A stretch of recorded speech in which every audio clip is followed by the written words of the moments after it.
Hello everyone! Are you ready for the next adventure? Today we'll see one of the best preserved and most beautiful temples in Egypt, the Temple of Esna. This Greco-Roman wonder is one of the last great temples of ancient Egypt. It's a place of mysterious rites dating back to deep prehistory. Let's go!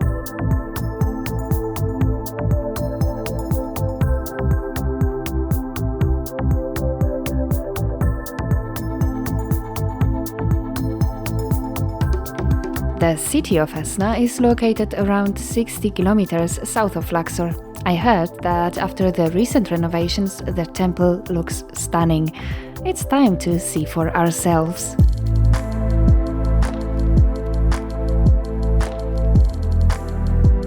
We have to pass through the Al-Qushayriya market, which is ancient itself. It's believed to have existed continuously since Roman times.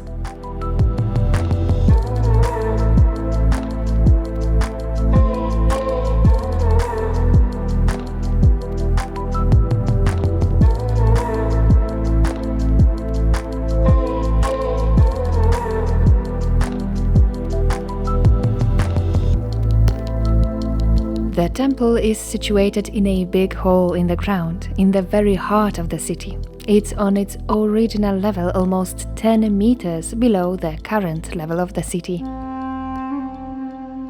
Perhaps inconspicuous from the outside, but wait until we get inside. It's jaw-dropping.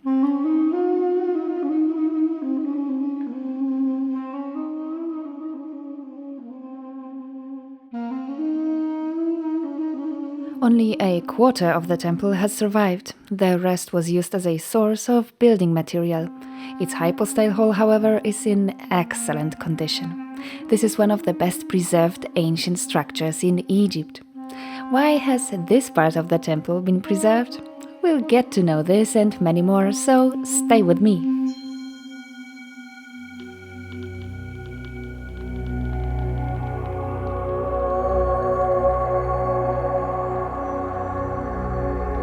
The hypostyle hall is made of red sandstone and is 37 meters wide, 20 meters long and 15 meters high. At first glance, it looks like a typical classical Egyptian temple, but nothing could be further from the truth. Actually, the hypostyle hall was built by the Emperor Claudius in the 1st century AD. But its decorative program wasn't finished until 200 years later, during the reign of Decius in 251 AD. Surprisingly, despite such a long period of decorating the temple, all the rulers generally followed the original Ptolemaic plan.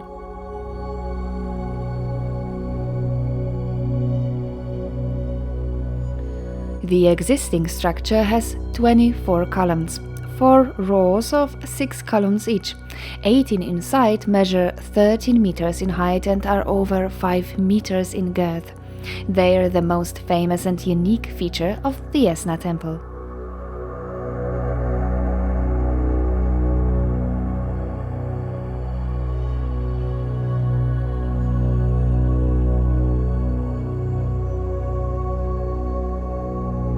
None of the composite capitals in plant shapes are the same. And this is actually what I like the most in Ptolemaic architecture. The capitals are always so abundant in shape, in colors, and here we have the perfect example of them. In contrast to many other Egyptian temples where the columns were mainly decorated with images of rulers and gods, here they predominantly embellished with texts. One of them displays the hymn to the columns and another to the capitals themselves.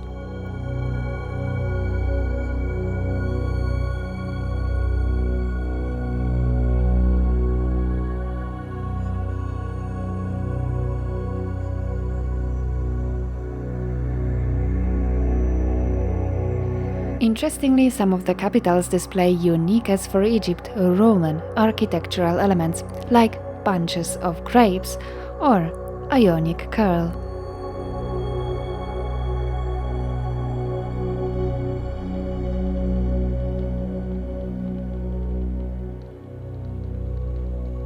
Another distinctive feature is the content of the text written on the columns. It describes temple rituals. One of them was recorded in the form of an instruction so detailed that, apart from the successive elements of the ceremony, we also know the text of litanies, hymns, and prayers.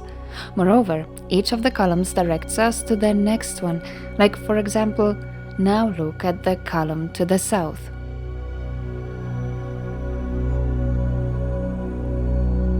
This unique description makes the temple in Esna the only one in all of Egypt that allows us to recreate the ritual in the smallest detail.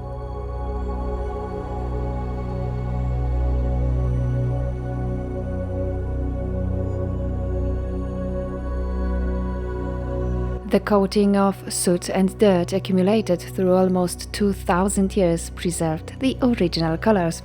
Restoration works aimed at cleaning the temple from sediment began only in 2018. Thanks to the German Egyptologist Professor Leitz and his team, we can feel as if we went back in time to the heyday of this and other Egyptian temples, as all of them were as colorful.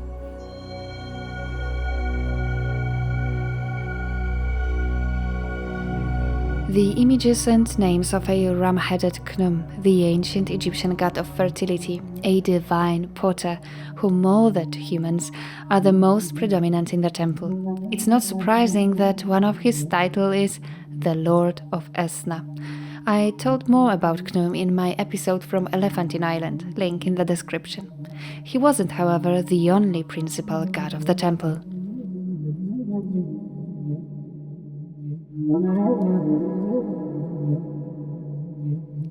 A female deity, Neith, referred to as the Lady of Esna, wasn't of any lesser importance, even though there are exactly half as many representations of her on the walls and columns. One of the oldest Egyptian deities, worshipped from pre-dynastic to Roman times. Neith, her name means the terrifying one.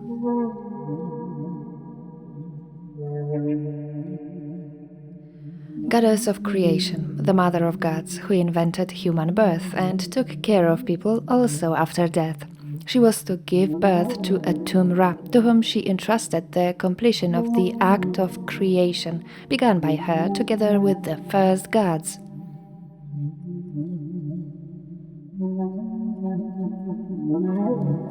The goddess of war. From ancient times, Neith's victory was used to describe the military successes of the pharaohs. Bow, arrows, sword, and shield are her attributes. She is shown with the red crown of Lower Egypt, as she was especially worshipped in the north, in Delta and Sais.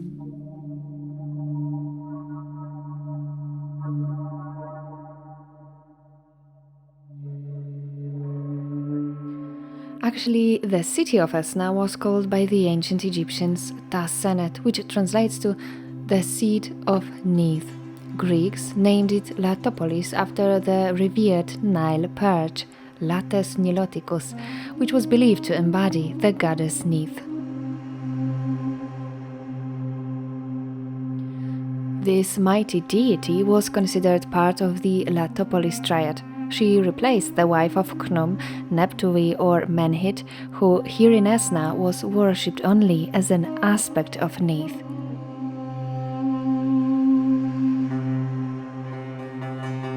Neith describes herself in one of the texts in the temple.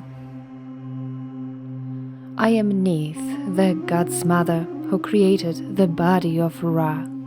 I am the creative water who made what exists, who created everything. I am the ancient progenitor who ties together the offspring of gods and men. So, both deities were associated with creation. Khnum was believed to mold humans on his potter's wheel, whereas Neith could bring anything into being in her thoughts or by uttering their names.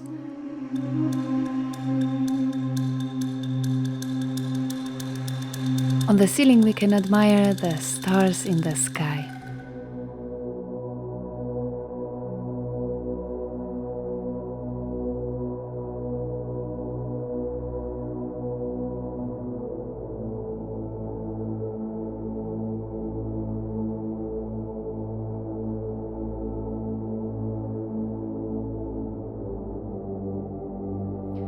The entire space is intersected in the middle by images of Nekbet. On the right side of the ceiling there are Egyptian astronomical figures, on the left Roman zodiac signs. However, not all constellations shown in the temple have been identified.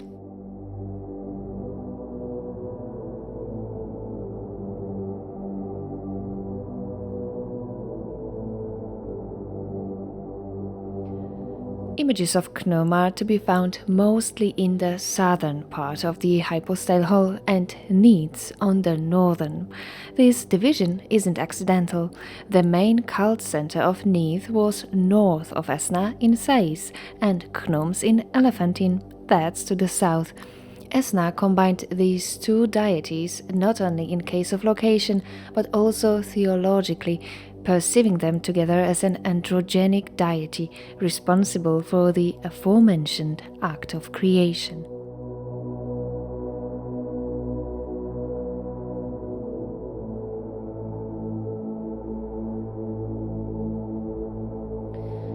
The best preserved ritual in the temple was inscribed on as many as 14 columns and celebrated always on February 25th. It actually was performed on the occasion of two festivals: the festival of the installation of the potter's wheel and the festival of raising the heaven. The ritual lasted the whole day. The most interesting part took place in the evening. Women would offer a real potter's wheel to the statue of Khnum hidden in the sacred shrine. They were reciting litanies and hymns to satisfy the deity, which in return would begin to mold new beings. Interestingly, during this particular rite, the priests had to leave the temple, as this fertility ritual could be performed and seen by women only.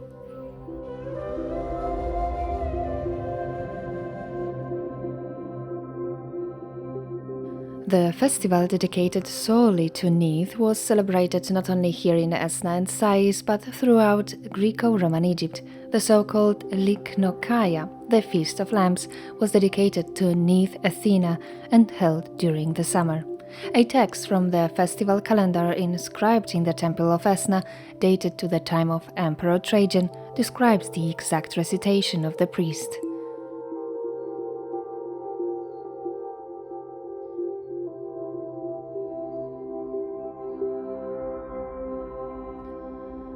Oh, she has come in joy.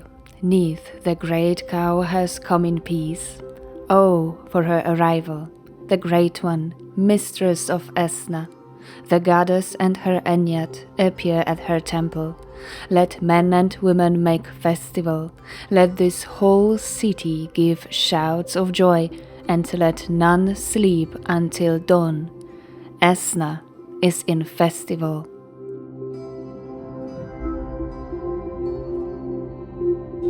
During the festival, the temple was illuminated with a multitude of lamps, but they were also lit in Egyptian homes.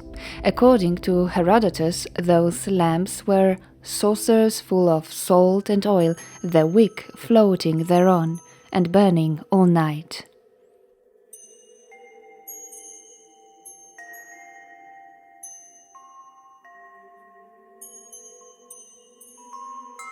A beautiful relief showing a crocodile with a sun disk on its head. The crocodile is a solar manifestation of the child god known as Sobek Ra, the son of Neith.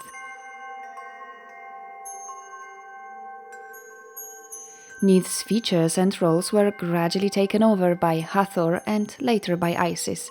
The Greeks identified her with Athena.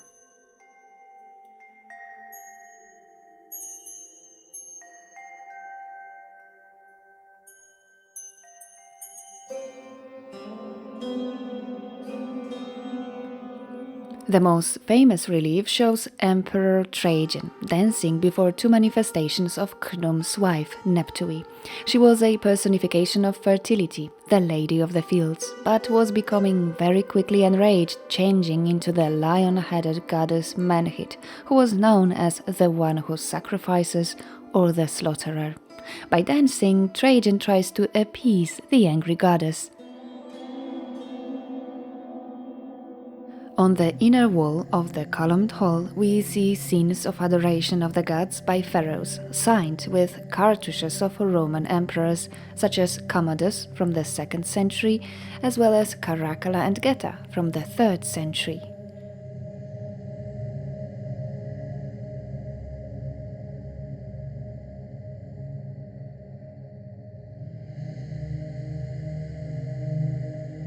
A particularly interesting relief depicts a striking net with water birds and fish. It's the prey of the infamous Emperor Commodus.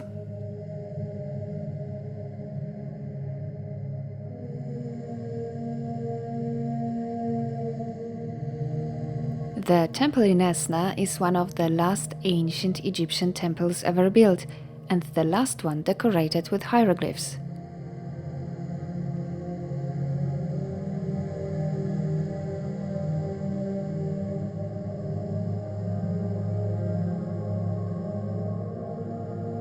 When we were filming this part of the ceiling, renovation work was still going on. About a month ago, March 2023, it was entirely cleaned. It features a full zodiac presentation, very rare in Egyptian temples. It's actually totally unique because it's the Babylonian zodiac, not known to the Egyptians until Ptolemaic times. Moreover, the zodiac in the temple is a rarity. Apart from the zodiac in Dendera, we can only admire them in tombs.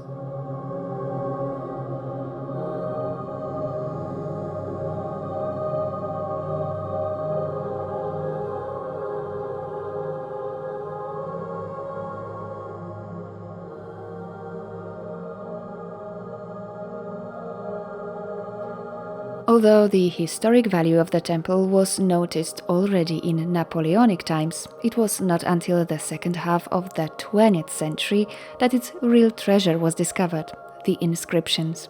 They were documented by the French Egyptologist Serge Sonneron. However, at that time the temple was covered with many residue layers, and some of the relief details were applied only in paint, so he couldn't see a full picture.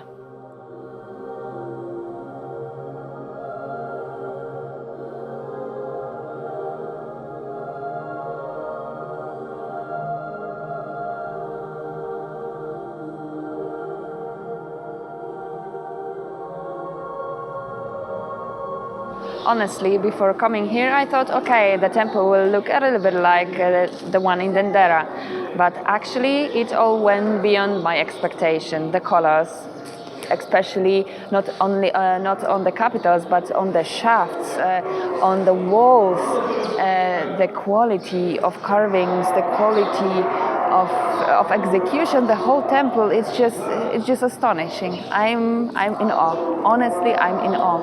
And if you ever have a chance to visit this temple, don't hesitate, just come here and do it. Let's take a look at this beautiful building from the outside.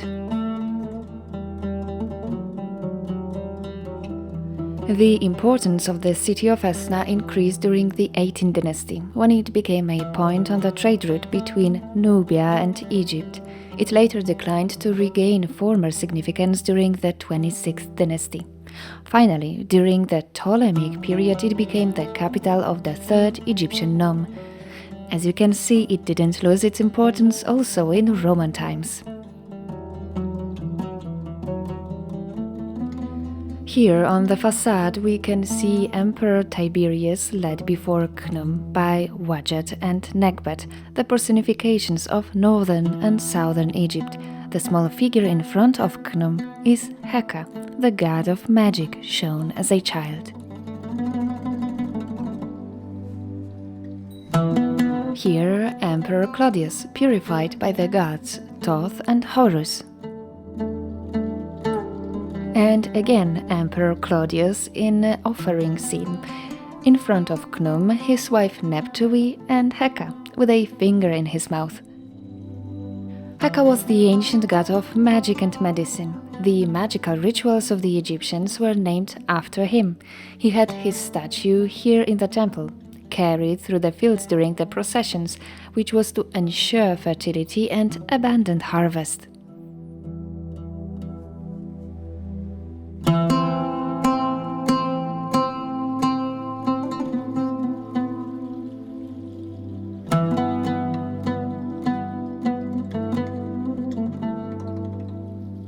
The oldest artifact found on the site was a block inscribed with a cartouche of Amenhotep II, but the calendar carved on the temple wall mentions his father, the 18th dynasty pharaoh Thutmose III, from the 15th century BC. Hence the conclusion the construction of the first temple here was most likely initiated by him. Near the end of the century, around 1400s, the temple fell in disrepair, but was reconstructed more than 8,000 years later by the Ptolemaic and Roman rulers.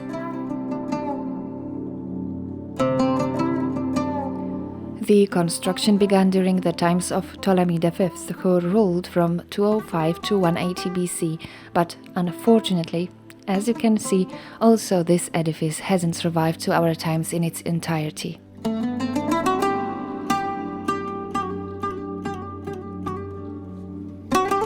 Initially, it was a large Ptolemaic temple, similar to the one in Dendera, featuring additional structures like mamisi, kiosk and storage rooms for ritual equipment, but shared the fate of many other ancient architectural wonders. It was used as a source of building material.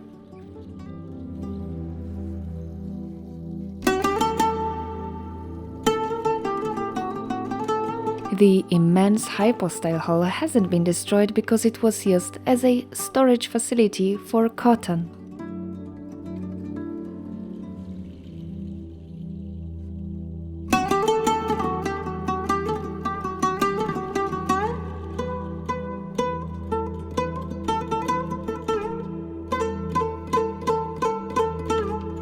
The southern outer wall, a characteristic scene of slaying the enemies of Egypt, was usually shown on pylons, but they were never erected in Esna, so the scenes were carved into the side walls of the hypostyle hall. The ruler's pet lion devours captives. We know this motif from Ptolemaic temples such as Komombo.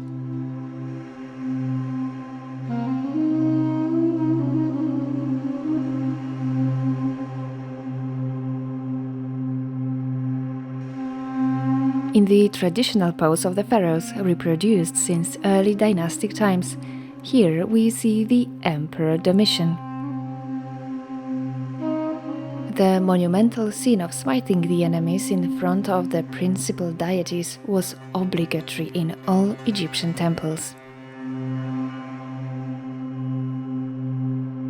Lion-head Menhit with Khnum, who's giving Domitian a sickle-shaped sword, Kepesh.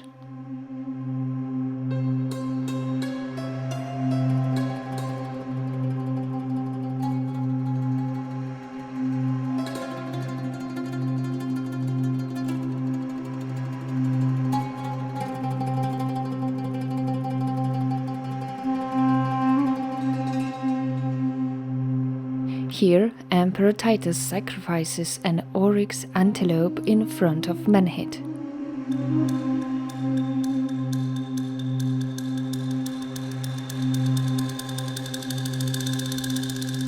The northern wall has scenes almost identical to those on the southern one. However, here instead of Domitian, we see Trajan slaying the enemies in front of Khnum and Neith.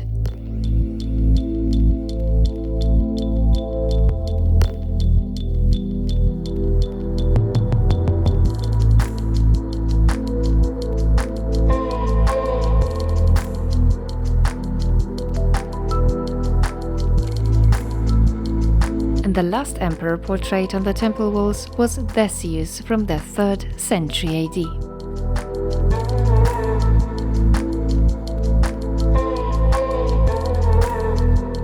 Time to go back to Luxor. It was a great adventure. The sanctuary of Khnum and Neith in Esna is a beautiful example of how strong ties connected the Egyptians at the beginning of our era with their beliefs and traditions dating back to prehistory. It also shows that the Egyptian civilization flourished long after the death of Cleopatra VII and the collapse of Egyptian statehood.